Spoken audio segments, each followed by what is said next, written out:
amigos de Contexto. Hoy vamos a tocar un tema relativamente desconocido todavía en nuestro país, porque vamos a hablar sobre biotecnología, qué se está haciendo en el país al respecto, cómo son manipulados genéticamente animales, vegetales y ese tipo de cosas. ¿Qué es lo orgánico, por ejemplo? Se habla mucho de los alimentos orgánicos, cómo se consiguen y cuál es la diferencia de uno que no lo sea. Hablamos mucho de cuando vamos al supermercado, bueno, debemos de comprar aquellos productos que sean orgánicos y generalmente nos referimos a los que no tengan esos componentes químicos que usan en la fumigación y demás, pero no sabemos a qué se le llama científicamente lo que son esos vegetales, por decir lo que más utilizamos, orgánicos. Hemos invitado en esta ocasión a un joven que ha estudiado mucho sobre estos temas y es conocedor no solamente de eso, de energía nuclear y demás. Manuel Cabral Torres, quien es zootecnista, me dice él, que él dice. Él nos va a explicar él mismo a qué se le llama cuando una persona se ocupa de zootecnia. Manuel, bienvenido. Bueno, primero que nada, muchísimas gracias a ustedes por la invitación. Para mí es un privilegio estar aquí, hablarles un poco de la zootecnia, la biotecnología y la ciencia animal en sentido general. ¿Tú estudiaste, Manuel, de tu carrera fue en la Escuela de Zootecnia de la Universidad Autónoma de Santo Domingo? Sí. O sea, existe como carrera allá en nuestro país. Existe como carrera. La Escuela de Zootecnia ofrece dos carreras. Actualmente la ingeniería en producción animal e ingeniería en industrias lácteas. Y ahí se dedica la Escuela de Zootecnia. En la Facultad de Ciencias Agronómicas y Veterinarias de la UAS tenemos tres escuelas: agronomía, veterinaria y zootecnia. Actualmente la UAS es la única en Santo Domingo que da la carrera de zootecnia. Las otras universidades se dedican más a la agronomía y a la veterinaria. Todavía en otro país el que produce, sea animales o principalmente animales, porque ya hay muchas especialidades en cuanto a los cultivos, más después de los invernaderos y demás. Pero todavía son personas que muchas veces no saben mucho de esto y varía el resultado. Me imagino que es dramáticamente diferente cuando son personas preparadas en este campo. ¿Qué es la zootecnia? Cuando estudias, si tú eres zootécnico, ¿a qué significa el término? La zootecnia es la ciencia que estudia el aprovechamiento de los animales domésticos. Nosotros nos dividimos básicamente en dos, luego de que dejamos el estilo de vida nómada y nos asentamos en un lugar específico, nos dedicamos principalmente a dos actividades: la agricultura y la ganadería. Sin embargo, yo, que siempre he sido un apasionado de los animales y defenderé mi tema siempre, entiendo que la formación profesional, por lo menos en este país, en el área de ganadería, no es tan conocida, ni se ha popularizado, ni se ha ejercido tanto como yo entiendo que debería. Incluso el apoyo que se le da al desarrollo del sector ganadero no es igual al sector agrícola.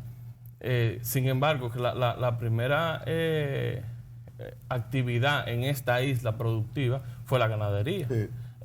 Cuando llegó Colón, eso fue lo principal. Primero fue la caña de azúcar y la producción azucarera.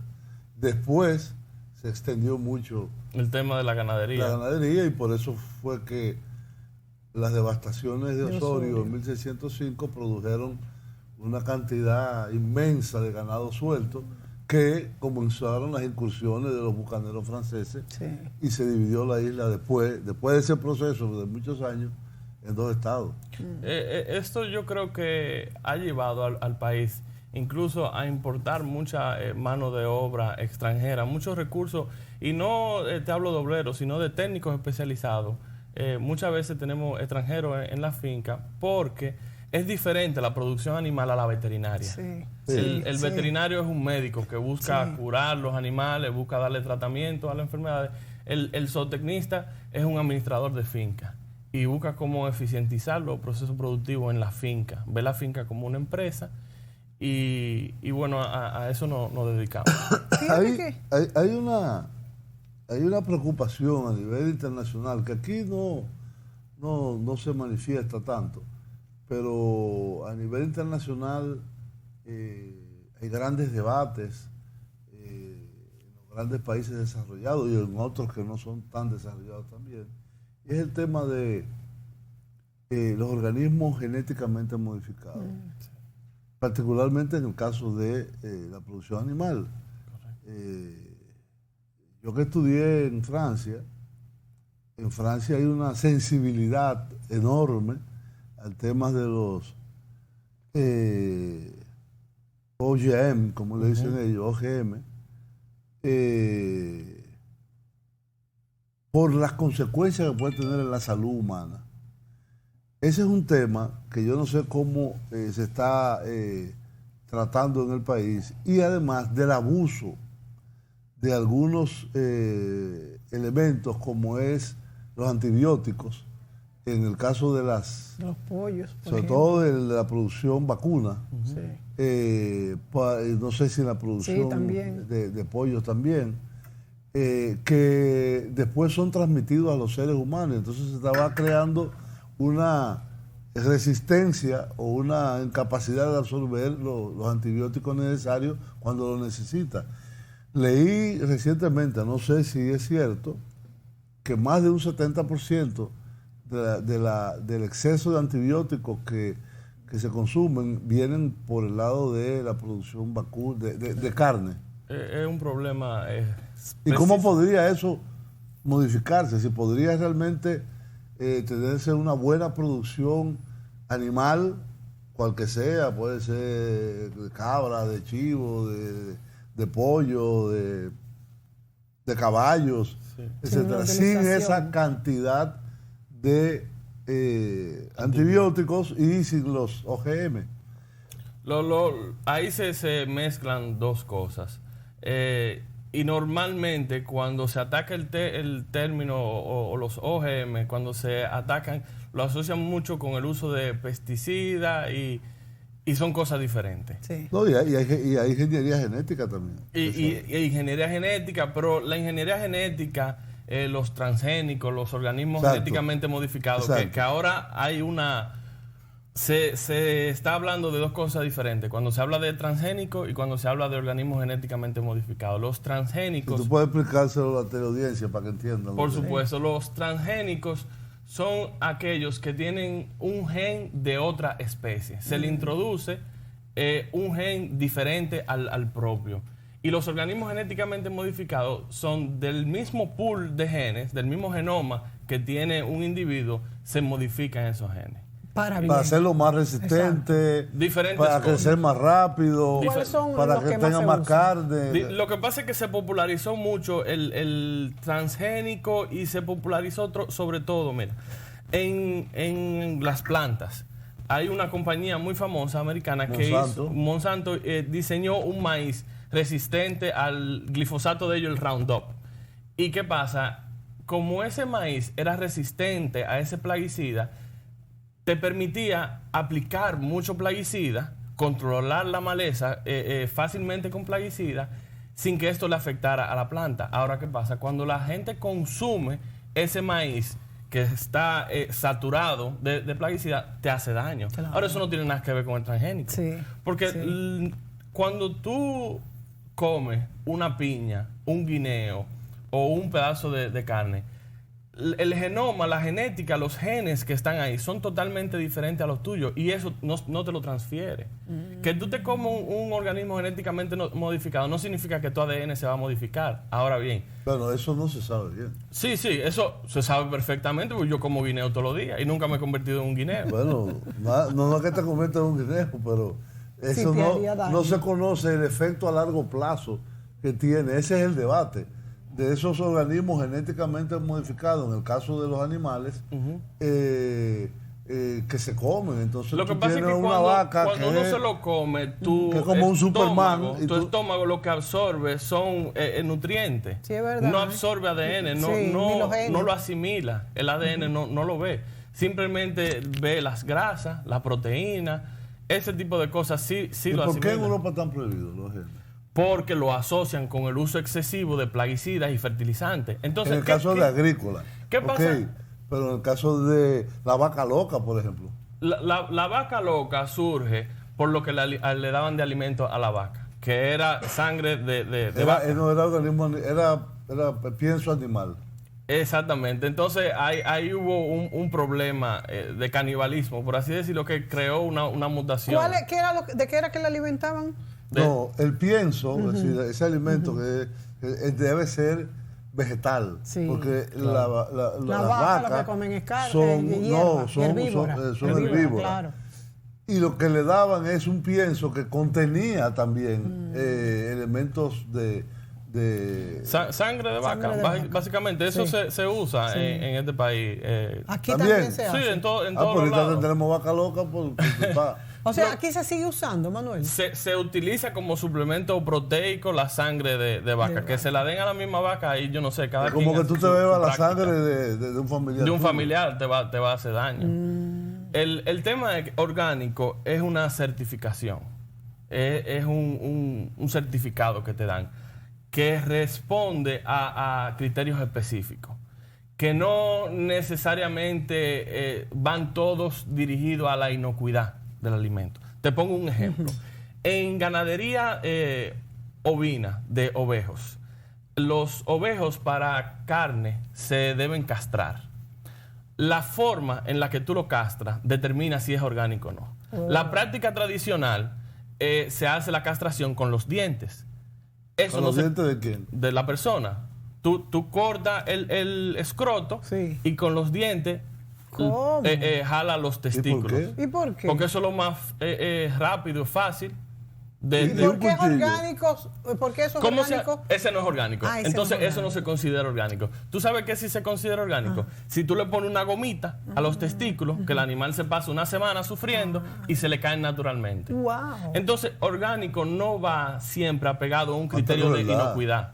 No va pegado a un criterio de inocuidad. Sí. Orgánico simplemente es un certificado. Pero ¿por qué eso es orgánico y lo otro no, entonces? Porque quien lo determina, orgánico es una marca.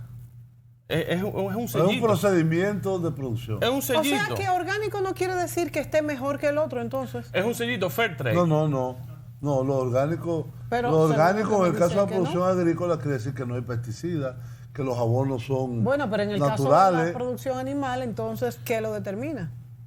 Lo mismo que lo determina en la producción agrícola.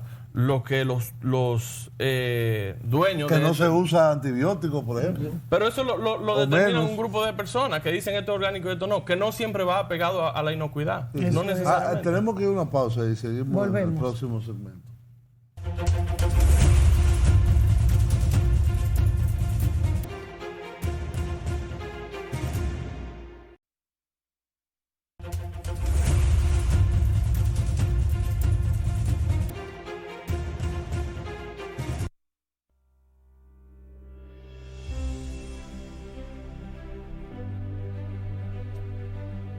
A lo largo de la historia, las personas han tenido que combatir las plagas de insectos para reducir enfermedades,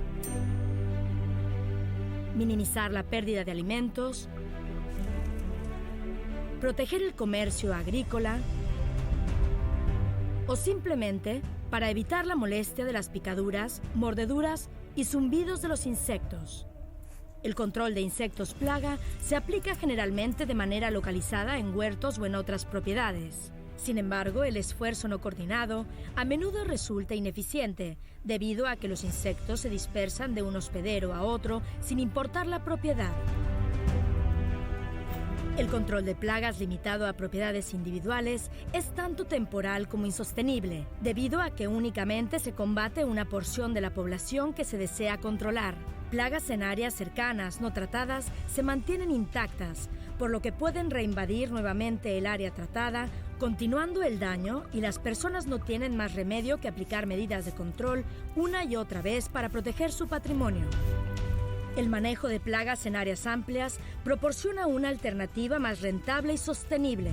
Consiste en controlar la población total de la plaga de manera simultánea y permite la coordinación proactiva de las medidas de control cuando la plaga se encuentra más vulnerable, en lugar de reaccionar cuando está por alcanzar niveles de daño. De esta manera, las poblaciones de la plaga pueden ser mantenidas a niveles bajos por periodos más prolongados. Mantener la plaga a niveles bajos permite además la integración de otros métodos de manejo de plagas, que son menos dependientes de los insecticidas, como los insectos benéficos y saneamiento, que satisfacen preocupaciones ecológicas y ambientales, tales como el desarrollo de resistencia a los insecticidas. Otro de estos métodos es la técnica del insecto estéril, un tipo de control de natalidad de insectos que es específico para cada plaga.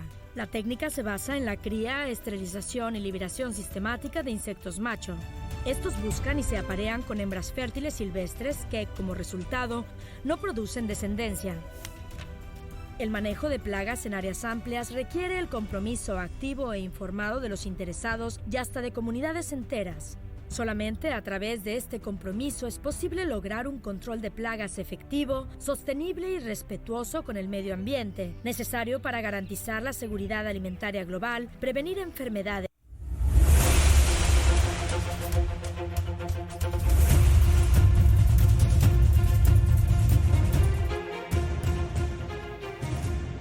Bien, amigos, continuamos esta charla sobre zootecnismo, zootecnia. Sobre cuáles son sus implicaciones para la productividad y sus implicaciones para la salud humana, que es una preocupación importante. En ese video que acaba de pasar, vemos cómo el hecho de que la lógica de la producción en unidades limitadas, medianas, pequeñas o grandes, implica que los propietarios de esas explotaciones pecuarias, en este caso, sí, o agrícolas también, tengan un control de los elementos que reduce y que afecta a esa producción solo en su área, y que existe una teoría o una posibilidad de hacer un control más amplio, quizás a nivel de una región o del país entero. Eso debería ser, diríamos, asumido por las autoridades, sí, por los ministerios de Agricultura o los departamentos de Agricultura y cría, me acuerdo que se llamaban en otros países de Latinoamérica, se llamaban Ministerio de Agricultura y Cría. Okay. Y Pesca. Ministerio de Agricultura, sí, Ganadería y Pesca, que es muy común. Sí, yo lo he visto mucho eso. Sí, Ministerio de Agricultura, porque Ganadería. Esa es otra que no lo tratamos, pero esa es una producción animal también. Sí. La pesca. Importante. Sí. Bueno, y el 75% de la superficie de la Tierra es mares y océanos. Y nosotros somos una isla en nuestro caso. Y somos una isla, exacto. Pero vamos a limitarnos ahora a los animales domésticos de producción para alimentación y consumo humano. El pollo, por ejemplo, que se ha generalizado en los últimos años, décadas en el país, como la principal fuente de proteínas en la dieta de los dominicanos. Así es. Pero el pollo es casi ensamblado y tiene una cantidad de hormonas, de antibióticos y de cosas. Es decir, es saludable comer eso permanentemente. Yo como un pollo todos los días y no me... Nadie sabe si te sale una pluma. Una pluma, no creo. Y también el tema de las hormonas en los pollos. Se habla mucho de las hormonas en los pollos, pero realmente yo no sé quién aplica hormonas en su crianza de pollo. No conozco ningún... Pero eso es un tema que todo el mundo lo tiene. Pero yo no conozco un solo pollero que diga hay que comprar las hormonas para los pollos, no. Pero ya viene en los alimentos. En los alimentos. Mira, no es que ellos lo usan, sino que el alimento importado viene con ese elemento para hacer crecer rápido. Habría que hacerle un análisis que yo no lo he hecho. Incluso tengo compañeros, colegas, que lo que hacen es que mezclan su propio alimento. Ellos sí tienen que comprar el núcleo, como le dicen, que son las vitaminas y los minerales. Quizá ahí podría venir alguna hormona. Yo no conozco eso. Sí conozco el uso de antibióticos. Sí sé que es perjudicial para nosotros porque nos transfieren incluso resistencia. Si no se usaran antibióticos, ¿qué pasa? Se reduce la productividad. Sí, No, yo me claro. imagino. Claro. Y más esos pollos que están en una granja todos juntos. Porque se enferman, Se enferman, infectan. claro. Tú tienes que combatir las enfermedades con algo. Y sobre todo, cuando uno produce animales de esa manera intensiva, no es lo natural. Y esas Claro. condiciones de hacinamiento crean ¿verdad? muchas enfermedades. Entonces, Manuel, se habla mucho, a nivel popular, se habla mucho de los famosos pollos criollos. Incluso se Pues dice los de que... granja, los que están ahí. No, pero Los de de pollos los finca, libres. digo. Los Pollo libres, libre. exacto. Sí, los sí, de que finca, comen de exacto. todo y- Incluso se dice a nivel popular que son más sanos que los otros. ¿Es eso cierto? Los más sanos no, pero los más ricos sí de sabor. Bueno, porque se alimentan con... pero son más de sanos. maíz. Yo Sí. lo que sí sé que la nutrición no es la misma de un pollo. O sea, no te alimenta igual un pollo de granja que un pollo de patio. Alimenta más el pollo de granja. El de granja. Que no se alimenta igual. Sí, pero alimenta Y uno te alimenta ¿quién? más. Y el animal alimenta. ¿Qué pasa? Cuando uno Me voy a convertir en vegano. crea una dieta al animal, el animal tiene exactamente lo que necesita. Cuando el pollo está libre en el patio, lo mismo pasa con los cerdos. Come lo que lombrices, puede. lo que fuera. Y tiene mucha deficiencia a veces y por eso no crece No crece igual. tanto. La razón por la cual los pollos tienen el tamaño que tienen se debe al mejoramiento genético que durante muchos años se ha hecho, no a una hormona específica. O sea, es un animalito que lo hemos trabajado mucho al punto que hasta en 38 días ya tenemos un animal Eso, listo claro, para comer. claro. Pero es por el mejoramiento genético incluso. No es por lo que come. Fíjate, ¿de dónde salen esos pollos que nosotros no comemos? Esos pollos que le venden a los productores para que los engorden. Son de granjas muy específicas, que en este país no hay muchas. Y los animales que están en esa granja de este país, que le dicen granja de abuela, ¿la han escuchado? Sí. Son animales importados muchas veces. Son animales de una calidad genética muy alta, que permiten que su descendencia produzcan a ese nivel. Pero no es al azar que eso se ha dado, ni es a base de hormonas. El negocio del pollo es muy delicado. De 1 peso, 2 pesos te sacan del margen. Entonces, tú tienes que... ¿Y dónde ha estado, a mi entender, el éxito de la producción de pollo de este país? Cuando uno empieza a producir pollo, normalmente, y lo que yo recomendaría, es que uno lo haga con una compañía que te ofrezca un paquete tecnológico. No simplemente que te venda los pollitos, no simplemente que te venda el alimento, sino que ¿Y ese paquete tecnológico qué incluiría? incluye asesoría técnica, incluye los alimentos, incluye los animales, incluye el diseño, incluso hasta los materiales con los que tú vas a construir tus instalaciones. Y ellos te dan paso por paso cómo tú lo debes Hay debes muchas hacer. regulaciones oficiales del Ministerio de Agricultura, en este caso, sobre el caso de la producción avícola. Sí, se regula, sobre todo el Consejo Nacional para la Producción Pecuaria, es quien regula la producción. ¿Regula la cantidad que se produzca o la forma de producirlo? Me imagino Ambas que las dos cosas. Yo te puedo decir que la cantidad es mucho más que los procesos, porque es difícil tú ir a las fincas. Nosotros copiamos tecnologías internacionales Sí, claro, y las aplicamos ya. claro. Sobre todo norteamericanas, supongo. Sobre todo norteamericana. Y no está mal. El tema es que Claro. nosotros tenemos que adaptarla. Sí, sí. Por eso nosotros debemos investigar, incluso más de lo que hacemos en este país. Al clima, aunque esas granjas son climatizadas. Muchas de ellas son climatizadas, pero por ejemplo, yo siempre he tenido una crítica en cuanto a la producción de ganado vacuno de leche, que lo que yo he visto, en los pocos años que tengo, soy muy joven. Sí, sí, Manuel es No es que yo jovencito. tengo vasta experiencia Sí. en eso, pero lo que yo he visto, por ejemplo, que se premia normalmente, cuando en las premiaciones de ganado de leche, tú buscas reconocer un animal que sea idóneo para producir. Y eso últimamente yo creo que ha ido cambiando y debe seguir cambiando, porque antes premiábamos, traíamos jueces americanos Sí. y ellos premiaban la vaca que funcionaba en su país. Claro. Que no es necesariamente el animal que funciona en este país. Oye, aquí hay razas propias locales. Tenemos una raza criolla. Las incluso romanas red, de creo. ganado, tenemos el romana red. Lo que nosotros tenemos que ver, cuáles son las razas que nos funcionan a nosotros. Y Igual que los pollos. ya tú podrías, Manuel, con lo que tú has visto, decir qué funciona en nuestro país que no funciona en otros, por ejemplo en Estados Unidos.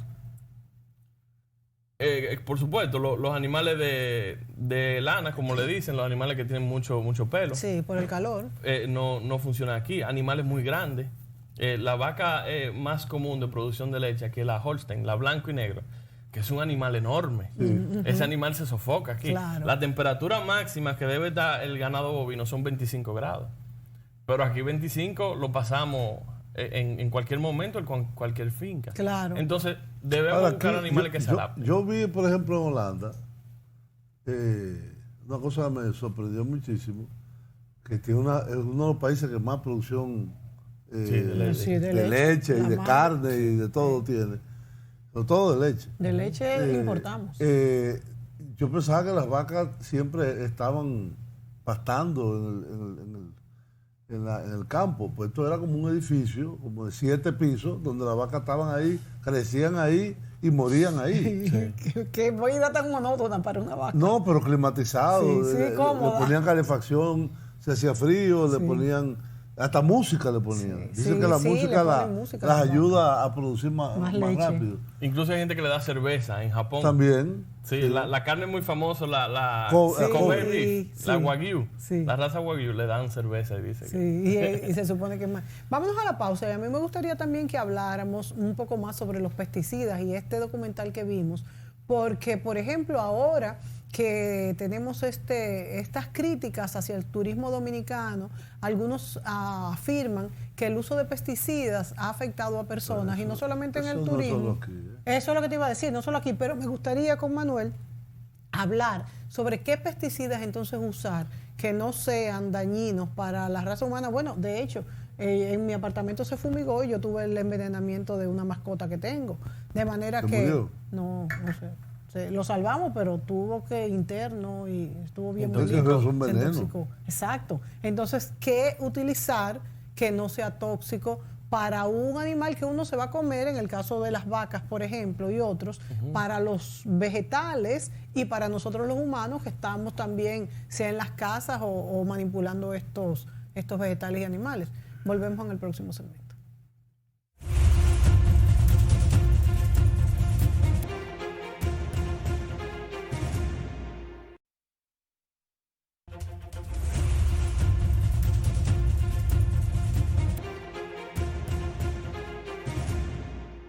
Amigos, continuamos esta entrevista con Manuel Cabral Torres sobre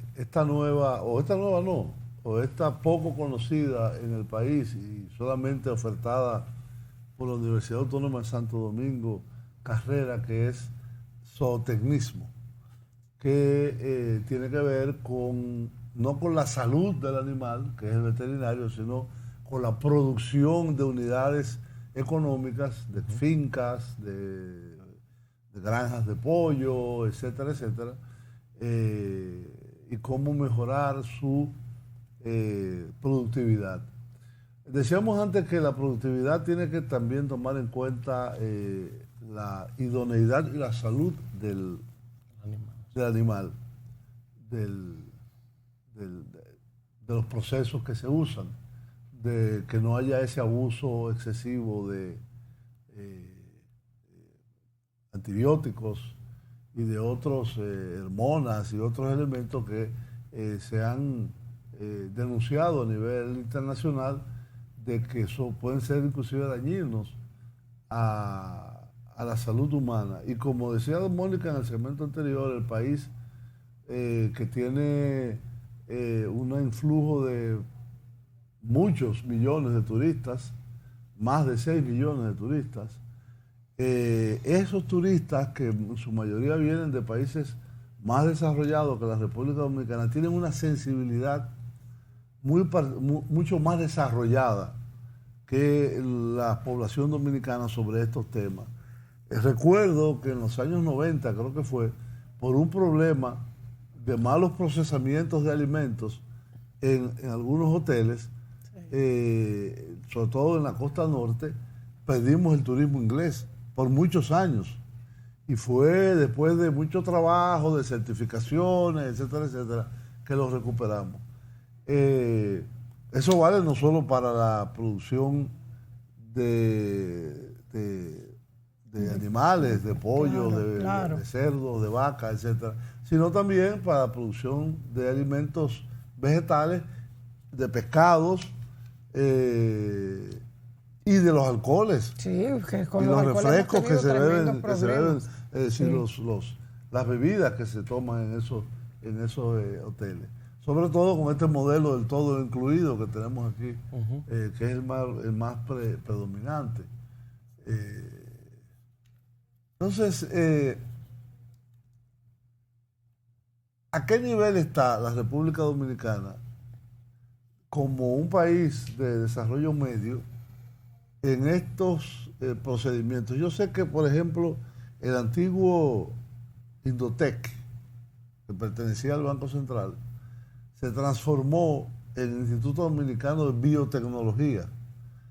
¿Tiene esto que ver con tu profesión, con tu oficio? Claro, el IBI. El IBI. Instituto de Biotecnología e Industria, Innovación en Biotecnología e Industria. Sí, incluso durante mi formación en la UAS, cogíamos clases allá en el IBI con el profesor Héctor Rosario. Me acuerdo que nos daba clases de nutrición y de algunos procesos de procesamiento de productos, cómo agregarle valor. Aprendíamos ahí en el IBI, que es una institución sumamente importante, ahora adscrita al Ministerio de Educación Superior, Ciencia y Tecnología. Sí, la dirige una PhD, la doctora Agripina Ramírez, que es una investigadora muy conocida en este país, y sobre todo una joven que está impulsando ese instituto en el camino correcto. Yo creo que la biotecnología va a transformar el mundo como lo hizo la tecnología de la información en los 90. Sí. Sobre todo con esta nueva capacidad que tenemos para aplicar la tecnología basada en genes. Es mucho camino el que debemos recorrer y debemos aprovechar la situación del país para sacarle provecho. ¿A qué nivel estamos para esto, Manuel? ¿Realmente se puede hacer? ¿Tenemos los medios? Y también a qué nivel estamos nosotros en cuanto al desarrollo agropecuario y de fincas en general para esto realmente, porque así yo podría decir como que ahora hay menos fincas conocidas que antes, o no es cierto, O sea, que como que no hay tanta gente dedicándose, que se importa más. Sí, claro. No, se importa, pero también se produce más. Se produce mucho más. Lo que a mi entender, lo que pasó fue que en los años 90 hubo un declive del sector. Sí. La juventud no quería ir a la universidad, fajarse, estudiar una carrera, para irse al campo a chapear o a ordeñar una vaca. Exacto. Yo siempre lo he visto y como profesional del área debo promoverlo de esa manera, que el trabajo profesional de un agrónomo, de un zootecnista, no es el del obrero. O sea, nosotros somos técnicos, no es a hacer el trabajo manual que nosotros vamos. Nosotros podemos trabajar desde una oficina perfectamente. Claro, siempre que tú puedes acercarte y ver la cosa con tu propio ojo, es más útil. Ahora, no, y te digo algo que le sirva a los jóvenes. La oferta de empleo que hay en mi área profesional es muy buena. Sí. O sea, me acuerdo yo en la universidad, siempre en el mural habían 3 y 4 ofertas de empleo con sueldos sumamente competitivos. Sí, porque no hay, simplemente, o sea, se ha reducido mucho. ¿Qué países hispanoamericanos de la región son más avanzados en esta disciplina? Sí, lo tradicional es Argentina, Brasil, Uruguay, Colombia. ¿Y los grandes y más desarrollados? Estados Unidos. México. Sí, Estados Unidos. Estados Unidos, inclusive, yo me recuerdo de una universidad en Texas que es solo de esto, se llama Texas A&M. A&M, sí. Ahora mismo, la mejor universidad de agricultura del mundo es la Universidad de California de Davis, UC Davis. Allá están trabajando en lo que yo creo que hay que trabajar. Y lamentablemente las regulaciones del FDA de Estados Unidos no le permiten sacar los resultados que ellos están teniendo. Hasta que se prueben. Está muy bien que haya regulaciones. Sí, hasta que se prueben 10 años. ¿Cuál es? No, lo que pasa es que ellos consideran, por ejemplo, los organismos genéticamente modificados como si fuera una droga. Entonces es una droga que está prohibida. La profesora Alison Van Enenam, que es la encargada del laboratorio de genética del Animal Science de UC Davis, ya está diseñando animales, incluso vacas que no necesitan ser descornadas, no tienen cuernos. Vacas que su descendencia siempre es macho, por ejemplo. Vacas que no tienen cola. Que no tienen cuernos. Ah. Que no tienen cuernos porque Pero todo eso se puede diseñar Sí, también. todo se puede diseñar, todo eso se puede diseñar ahora con Más gorda. Hasta ahora no es peligroso eso, de que tenga otra mutación. Ese es el además, problema que existe en otra Europa. mutación de que quizás Que ese no es sea el la problema que hay en queremos. Europa, que esas mutaciones, por ejemplo, que no tengan sigan. cuernos, que afecten la salud. no afectan, no afectan. No, nadie sabe, eso no está Yo no creo que comprobado. eso No, te digo por qué no afectan, porque tenemos muchos años consumiendo plantas genéticamente modificadas. Y No lo suficiente. Tenemos, Al menos 20 o 30 años. bueno, yo tengo 29. Está bien, pero eso no es tiempo suficiente para demostrar el efecto acumulativo. Yo creo que sí, y yo creo que el ser humano no tiene la capacidad de absorber el ADN así. Por ejemplo, hace mucho tiempo se está utilizando la mutación inducida, Sí. que ahí se aplica la tecnología nuclear para hacer mejoramiento genético en plantas. Tú expones, y pasa con cualquier ser vivo, cuando tú expones una célula con ADN a cierta cantidad de radiación, el ADN se rompe, por así decirlo, y vuelve y se une cuando tú dejas de exponerla. Ahora, no se une exactamente igual que como estaba, se crean mutaciones.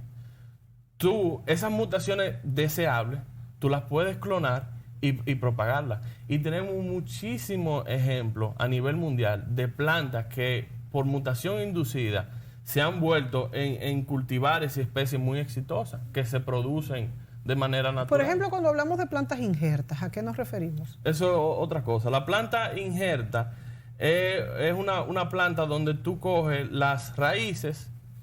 Normalmente en los injertos tú buscas dos cosas, la resistencia y la productividad.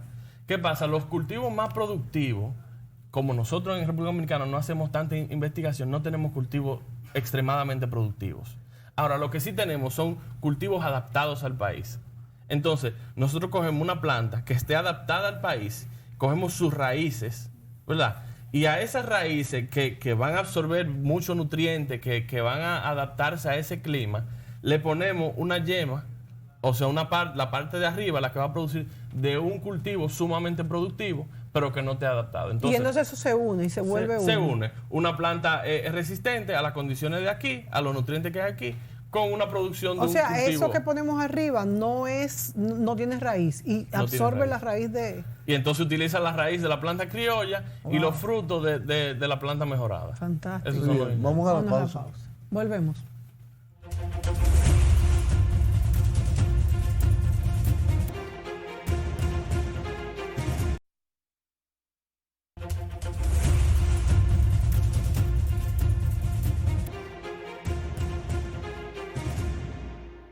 Bien, amigos, continuamos este último segmento en la conversación sobre zootecnia y producción animal, sus efectos en la productividad, sus efectos en la salud humana, sus efectos inclusive en un aspecto que no hemos mencionado, que es el medio ambiente. Una de las cosas más llamativas es que las vacas son uno de los primeros productores de gases de efecto invernadero. Sí. Y eso, la única forma de controlarla es reducir la cantidad de vacas que hay en el mundo. Porque hay muchos millones de vacas. ¿Cuántos millones de vacas hay? En este país hay dos. Dos. Dos. Imagínate. En este país hay En dos. Estados Unidos debe haber 600 millones. En Uruguay hay 12. 12 millones, con 3 millones de habitantes. con 3 millones de Wow. habitantes. Claro, porque son productores. Y Entonces, ese es un tema que tiene mucho que ver con la cultura de alimentación también, porque por ejemplo en la India no hay casi, o las que hay son sagradas, y andan por la calle Es un y tema. nadie la toca, todo el mundo la venera. Y es el segundo país más poblado del mundo y probablemente el primero será dentro de Sí. poco. En la dieta alimenticia y en la forma de alimentación de cada cultura.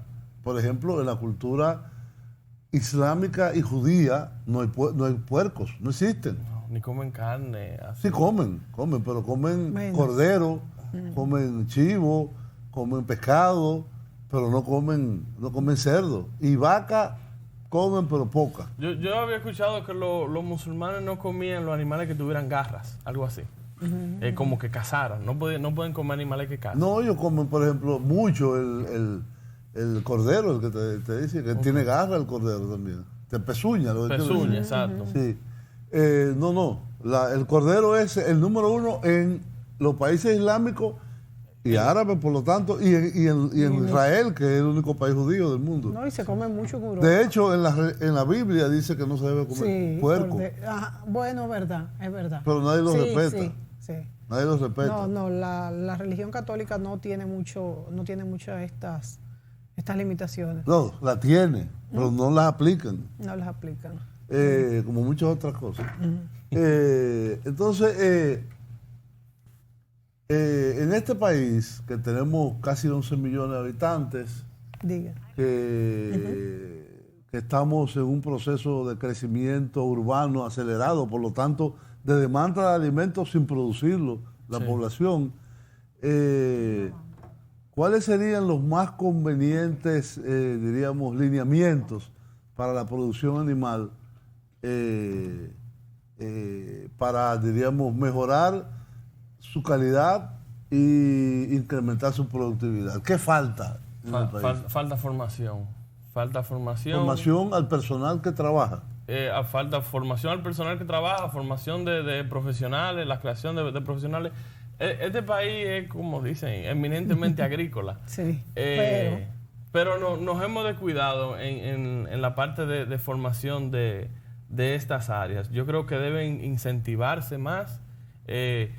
Y es evidente, ahorita hablábamos de la demanda, la necesidad que tenemos de productos inocuos, sin pesticidas, todo eso se reduce con un mejor manejo de la producción y con un mejoramiento genético. Y planes a macro, porque como bien decíamos en el otro segmento, que lo haga un productor aparte no llena el cometido en lo absoluto. No llena en lo absoluto.